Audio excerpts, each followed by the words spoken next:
দিয়েছেন, যে long March ঘোষণা করেছেন, সেই লং মার্চের কেন্দ্র কিন্তু শাহবাগ।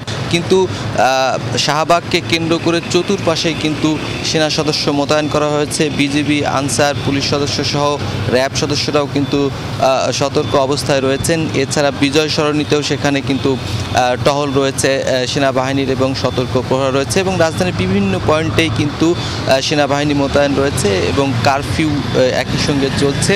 রাস্তায় জরুরি প্রয়োজনে যারা আছেন একমাত্র তারাই বের হয়েছেন, কেউ বাজারের উদ্দেশ্যে, কেউ চিকিৎসার উদ্দেশ্যে অথবা অন্য কোনো উদ্দেশ্যে জড়ো হয়েছেন। সাধারণ মানুষের যে চলাচল আমরা খুব বেশি দেখতে পাইনি, এবং স্বাভাবিক যে পুলিশি টহল থাকে সেরকম পরিস্থিতি খুব একটা কম চোখে পড়েছে। তবে সেনা সদস্যরা সতর্ক অবস্থায় তাদের দায়িত্ব পালন করছেন। লং মার্চ কর্মসূচি দুপুর 2টা থেকে শুরু হওয়ার কথা শাহবাগে, এখনও পর্যন্ত আমরা সমবেত হতে দেখিনি এবং সাধারণ শিক্ষার্থীদের। তবে যেহেতু এখন সকাল, হয়তোবা আর একটু পরে তারা আসার চেষ্টা করবেন। তবে আজকে পরিস্থিতি কঠিন হতে পারে। সেনা সদস্যরা সতর্ক অবস্থান নিয়েছেন। শাহবাগকে ঘিরে যে কয়েকটি সড়ক রয়েছে সেগুলো সবগুলো সড়কে পুরো শহর জুড়ে একটা থমথমে পরিবেশ বিরাজ করছে, কারণ গতকাল ব্যাপক সহিংসতা হয়েছে, প্রাণহানির ঘটনা ঘটছে রাজধানী ঢাকা সহ সারা বাংলাদেশে। তবে শিক্ষার্থীরা বলছেন তাদের যে দাবি সেটা আদায় করে তারা যাবেন। অন্যদিকে সরকারের তরফ থেকে বলা হয়েছে